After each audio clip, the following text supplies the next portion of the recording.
Welcome back to class 11 the accountancy once again.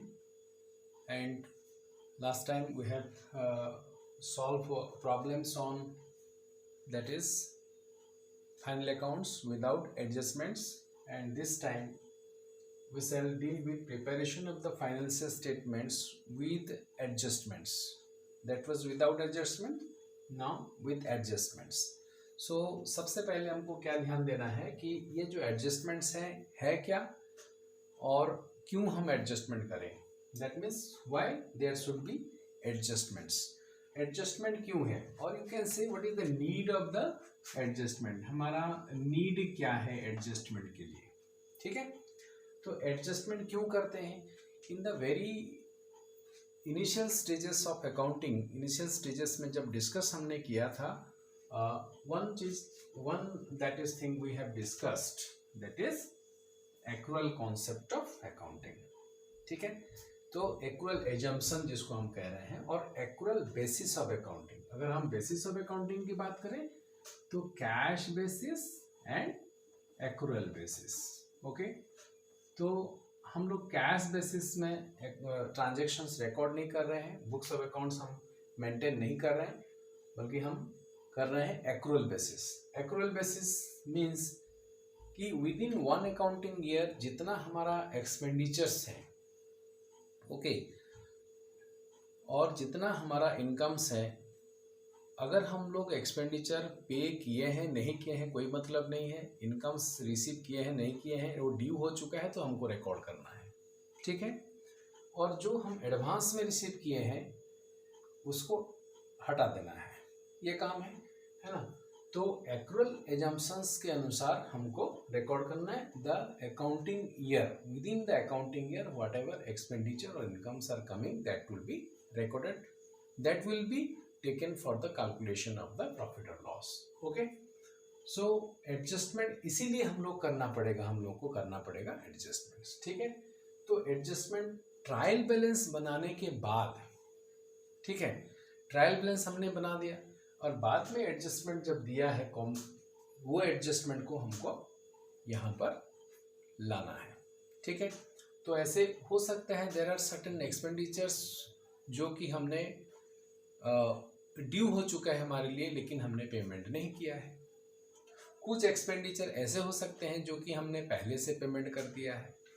कुछ incomes ऐसे हो सकते हैं जो कि ड्यू हो चुका है लेकिन हमने रिसीव नहीं किया है. इस प्रकार के कई ऐसे एडजस्टमेंट्स हैं जो कि at the end of the accounting year हम लोग को लेना पड़ सकता है due to this particular that is assumption.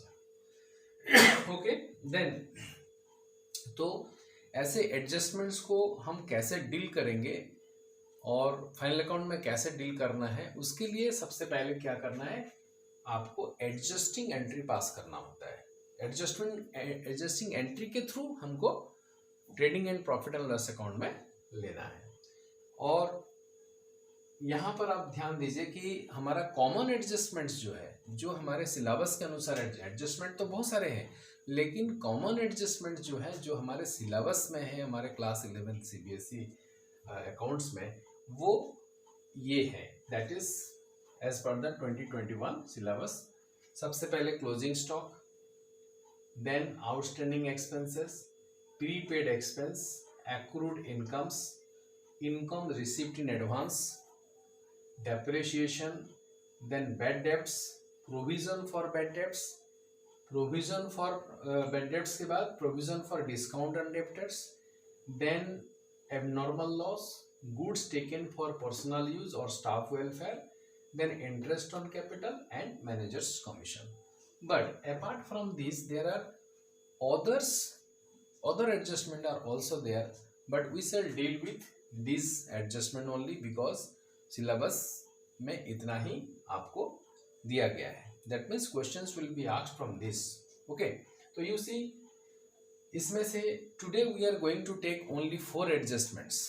Okay, 4 adjustment: closing stock, outstanding expense, prepaid expense, and accrued incomes, and received in advance. That means 5 adjustment we are taking, but one adjustment we have already that is dealt with, because closing stock is a common adjustment which is in the without adjustment also closing stock was there, because generally closing stock is that is given outside the trial balance, or it is separately given, or the information for the closing stock is generally given separately out of the that is general information given for the question.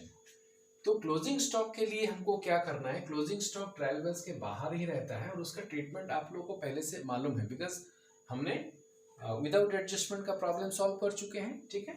So let us take this closing stock first of all. What is closing stock? Closing stock जो है वो है unsold stock at the end of the accounting year. That means आखिरी date में, accounting year का आखिरी date में हमारे पास जब हमने स्टॉक वैल्यूएशंस किया तो क्लोजिंग स्टॉक हमारा ऑनसोल्ड स्टॉक जितना था वो हम कह सकते हैं क्लोजिंग स्टॉक. ओके, तो as we are dealing in trading account, तो unsold finished stock, you can finish goods stock जो है closing stock to trading account के थ्रू, ये इसके लिए adjusting entry. All these are adjusting entry, you can say adjusting entries. ये सारे जो हैं हमने अभी बनाया है एडजस्टिंग एंट्री. तो one by one you can see that first of all that is closing stock to trading account, closing stock to trading account. और आपने जब इसको बनाया है at that time that is trading account, trading and PL account, ये हम लोग बनाते हैं for the year ending, for the year ending. Okay, 31st March, suppose 31st March 2020 you take. Now closing stock जो है, this is the first part is known as the trading account, and closing stock is debited and trading account is credited. So on the credit side that is closing stock, यहाँ पर हम closing stock लेते हैं. and trial balance का आखिरी में, that is after giving the information for the trial balance, this is given. okay, तो ये हो गया, इस तरीके से जाता है. अगर आपको यहां पर एक चीज है, अगर ट्रायल बैलेंस के अंदर दे दिया है तो उसका ट्रीटमेंट फिर अलग हो जाएगा, ठीक है. Only you have to take to the balances. That means अगर वो ट्रायल बैलेंस के अंदर में ही लिखा हुआ है, दैट मीन्स उसके लिए आपको सिर्फ आपको बैलेंस शीट में लेना है, ट्रेडिंग अकाउंट में नहीं लेना है, ठीक है, क्योंकि वो एडजस्टेड हो चुका है. And it will be taken as a current asset only और nothing else. Then outstanding expense जो है, अब ये क्लोजिंग स्टॉक के बारे में ज़्यादा हम लोग को नहीं देखना है, बिकॉज हम लोग विदाउट एडजस्टमेंट वाले केसेस में क्लोजिंग स्टॉक को डील कर चुके हैं, ठीक है. लेकिन एक चीज़ ध्यान दीजिएगा कि समटाइम्स क्वेश्चंस में भी गिवन, जैसे क्लोजिंग स्टॉक एक पर्टिकुलर एक प्रैक्टिस है कि क्लोजिंग स्टॉक इज टेकन और evaluated, closing stock is valued at cost और market price whichever is less. That means principle of conservatism के अनुसार हमको क्या करना है, क्लोजिंग स्टॉक को मार्केट प्राइस या तो कॉस्ट प्राइस जो लोअर ऑफ द टू जो है उसी में वैल्यूएशंस करना है. सो समटाइम्स क्वेश्चंस में दिया रहता है कि मार्केट वैल्यू हमारा कॉस्ट प्राइस से कम रहता है, तो उसी चीज को लेना है, वो अप्लाई करना है, ठीक है. तो ये चीज ध्यान देना है. After that we shall that is go for outstanding expenses. हमारा आउटस्टैंडिंग एक्सपेंसेस है क्या? What is outstanding expense? Expenses which are due but not paid. और एक बात है, जब एक्सपेंस और इनकम्स की हम बात कर रहे हैं यहाँ पर, तो हम always we shall be dealing with the revenue expenditure and revenue incomes. Okay, तो रेवेन्यू एक्सपेंडिचर्स होना चाहिए या रेवेन्यू इनकम्स होना चाहिए. तो outstanding expenses debited to outstanding expense, इसका एडजस्टमेंट एंट्री ये है. दैट मीन्स यहाँ एक एग्जाम्पल लेकर के, एग्जाम्पल के साथ ही हम लोग चलना चाहिए. That is the first one is that is suppose यहाँ पर आपका ट्रायल बैलेंस का फिगर दे दिया, ट्रायल बैलेंस यहाँ पर दिया हुआ है. हम एक एग्जाम्पल ले रहे हैं. सपोज सैलरी यहाँ पर दिया हुआ है 12,000. Okay, and here adjustment, that means I am taking only one item. Okay, और इसी में हम सभी बाकी आइटम्स को भी एडजस्ट करेंगे, इसलिए I am giving the space for that. तो सैलरी सपोज यहाँ पर 12,000 दिया है, और एडजस्टमेंट जो है एक एक एडजस्टमेंट हम यहाँ पर लिख रहे हैं। Suppose regarding salary, salary one revenue expenditure, तो सैलरी के दैट इज रिलेशंस में एक दिया है कि salary outstanding, okay, salary outstanding rupees suppose they दिया है 2,000। Now you see what you will do, okay. तो हम लोग ये सभी के लिए एक एक एग्जाम्पल हम ले लेते हैं, और उसके बाद हम समझेंगे, that will be better I think. और let us take like this. तो पीएल यहाँ पर ये ट्रायल बैलेंस दे दिया, ट्रायल बैलेंस में 12,000 है और ये 2,000 बाकी है। इसका मतलब क्या हुआ कि ट्रायल बैलेंस में जो दिया हुआ है वो 12,000 आपने पेमेंट कर चुके हैं, और ये जो 2,000 है ये आपने पेमेंट नहीं किया, लेकिन this is relating to the current year, okay. तो अब क्या करना है, अब ये इसको देखना है कि आपका जो एक्सपेंडिचर है वो डायरेक्ट है कि इनडायरेक्ट है। You know that salary is indirect expense, so now it is taken to the profit and loss account part. So I am not writing the trading part, I am just writing the profit and loss account part, okay। So what is to be done here, you see, इसके लिए क्या entry होगा, adjustment entry मैं लिख नहीं रहा हूं, adjustment entry क्या होगा, सैलरी टू सैलरी आउटस्टैंडिंग हो जाएगा। मतलब सैलरी जो 2,000 है उसके लिए एंट्री नहीं हुआ है, सैलरी आउटस्टैंडिंग हमारा बाकी है, अभी पेमेंट हुआ नहीं, उसके लिए कोई अकाउंट नहीं हुआ, तो सैलरी टू सैलरी आउटस्टैंडिंग हो गया, ठीक है। तो आउटस्टैंडिंग इसलिए है कि ये लाइबिलिटीज हो गया है ना। तो अब क्या करना है, यहाँ पर आप क्या करेंगे, सैलरी जो है वो 12,000 यहाँ आएगा इनसाइड, एंड एड आउटस्टैंडिंग, ये आउटस्टैंडिंग जो है आपका 2,000 यहाँ पर प्लस होकर के ये 14,000 टोटल आप लिख सकते हैं, या तो सेपरेटली अगर आप लिखेंगे तो भी हो सकता है, बट यहाँ पर आपको ये काम करना है, salary add outstanding salary 2,000. Now what will be the treatment? Every time you will have two treatments.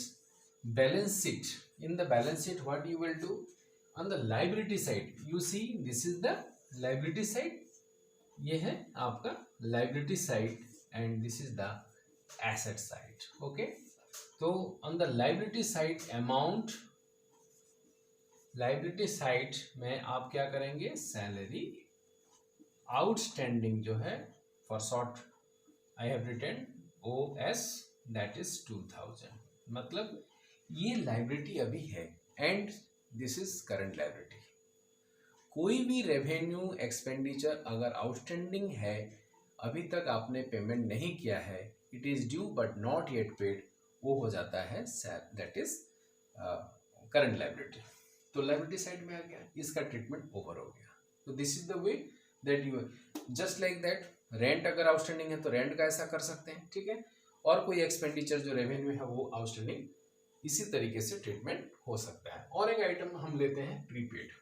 Prepaid का क्या है, सपोज आपने प्रीपेड जनरली क्या होता है, इंश्योरेंस में जनरली प्रीपेड होता है। इंश्योरेंस सपोज मान लीजिए यहाँ पर दिया हुआ है आपका 18,000 दिया हुआ है, या 12,000 लेट अस से 18,000 है, ओके। एंड इसका मतलब क्या हुआ, अब ये 18,000 है तो टोटल पेमेंट 18,000 हुआ है, एंड यहाँ पर आप एडजस्टमेंट में कह रहा है कि दैट इज इंश्योरेंस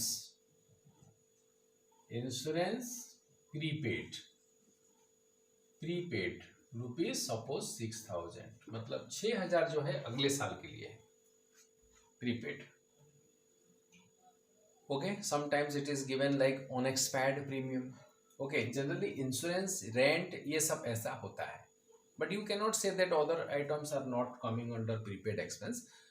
तो ये जो 18,000, अब आपको क्या करना है, ये 6,000 जो है ये कैंसिल हो जाएगा, दैट मीन्स प्रीपेड इसमें से, इसका मतलब ये हुआ कि out of 18,000 6,000 is prepaid.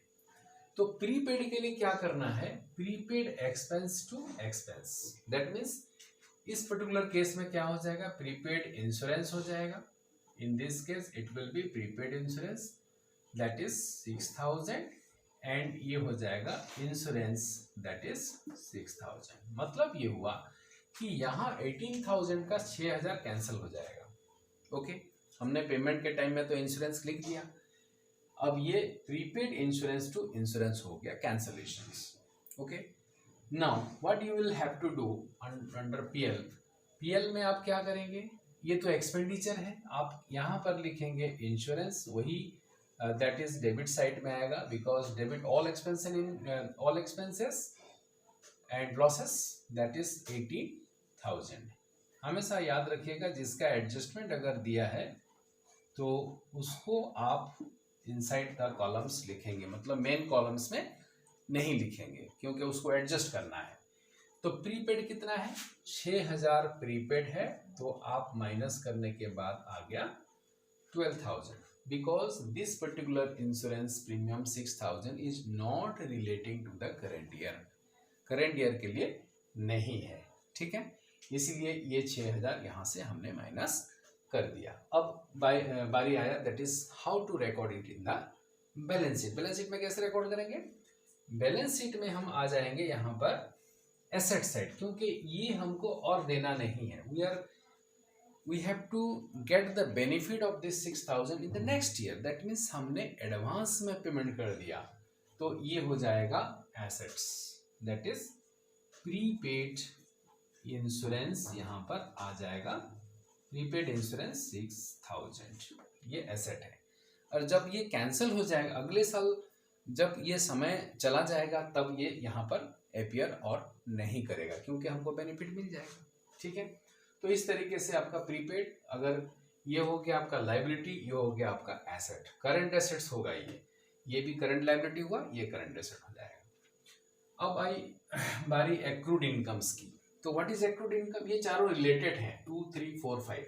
Okay, अब देखिए एक्रूड इनकम्स कैसे, अब इनकम है accrued, accrued means income due हो चुका है और हमने रिसीव नहीं किया है, मतलब इस साल में ड्यू हो चुका है लेकिन हमने रिसीव नहीं किया है, मतलब हमारा इनकम है, हमने बेनिफिट दे चुके हैं और हम रिसीव नहीं किए हैं।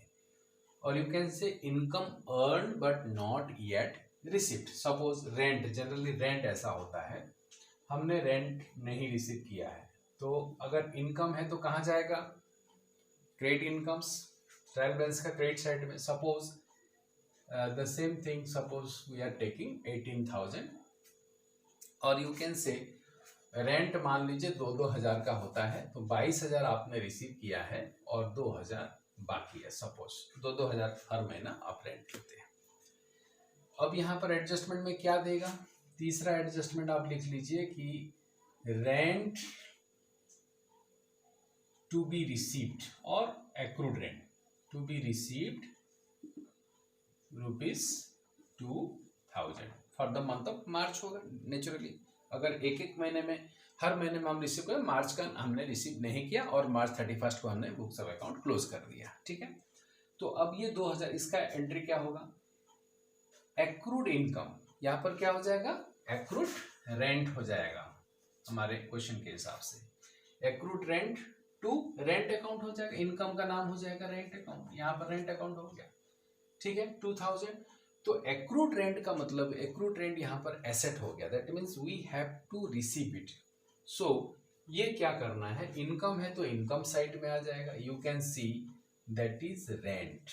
रेंट सबसे पहले हम एंट्री करेंगे जो पैसा हमने रिसीव कर लिए हैं, और जो रिसीव करना है एक्रूड रेंट, इसको प्लस करना है और मेन कॉलम्स में 24,000 आ जाएगा। Okay, because this particular amount is relating to the current year, current year के लिए ही है, वही principle accrued. Okay, accrual basis में हम रिकॉर्ड करते हैं, हो गया। अब आ जाइए बैलेंस शीट में। तो अगर हमको रिसीव करना है, डेप्टर्स रिसीव करना है तो एसेट होता है, वैसे एक्रूड रेंट भी रिसीव करना ही है, तो ये करंट एसेट्स हो जाएगा। करंट एसेट जैसे प्रीपेड इंश्योरेंस करंट एसेट है, यहाँ पर भी एक्रूड रेंट को करंट एसेट लिखेंगे 2000। ओके, नेक्स्ट ये हो गया आपका आखिरी जो आज के लिए जो last one is that income receipt in advance. Income receipt in advance का एक एग्जांपल हम लेते हैं यहाँ पर। इनकम, कोई एक इनकम ले लीजिए, सपोज कमीशन।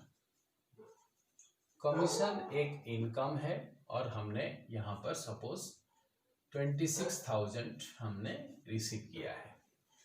इसमें भी हम 2,000 लेते हैं। सपोज फोर्थ वन हम लिख रहे हैं कि ₹2,000 received as commission in advance. Okay, हो सकता है ₹2,000 received as commission in advance. Advance में हम रिसीव किए, मतलब ये भी 2,000 का है तो एक महीने का एक्स्ट्रा रिसीव कर लिए, जो भी है। तो अब क्या करना है, अब ध्यान दीजिए, ये भी इनकम है तो इनकम साइड में जरूर आएगा। दैट इज यहाँ पर आप लिख सकते हैं कमीशन। तो कमीशन आप जो 26,000 तो पूरा एंट्री करेंगे, यहाँ लेस कर देंगे। अगर एडवांस में रिसीव किए, रिसीव्ड इन एडवांस जितना है वो माइनस करके बाकी 24 आप लिखेंगे। यहाँ पर प्लस हुआ, यहाँ पर माइनस हुआ, क्योंकि ये this commission of 2,000 out of 26 is not belonging to the current year. ठीक है। और लाइकवाइज ये जो रिसीव्ड इन एडवांस है, ये रिसीव्ड इन एडवांस हमारे लिए लायबिलिटी हो जाएगा, बिकॉज हमको बेनिफिट देना है। हमने बेनिफिट ट्रांसफर नहीं हुआ है लेकिन पैसा पहले से रिसीव कर लिए, तो we are oblige to do the that is favour और बेनिफिट। हमको बेनिफिट ट्रांसफर करना ही है। दैट मीन्स हमारा कमिटमेंट अभी भी है, हम अभी ओब्लाइज नहीं किए हैं। ठीक है। Commission received in advance 2,000। ये बैलेंस शीट टैली नहीं करेगा, ये एक्सट्रैक्ट बैलेंस शीट है, क्योंकि हम लोग एग्जांपल लेकर के हर एडजस्टमेंट को समझ रहे हैं। Don't that is go to find out the profit और tally the balance sheet, because हम लोग यहाँ पर सेपरेटली डील कर रहे हैं। Okay, so with this today's discussion is over now. Up to income received in advance we have completed, and from next video we will start with depreciation. Okay, so don't forget to that is give comments, or any doubt you can also give in the comment box. Okay, thank you very much.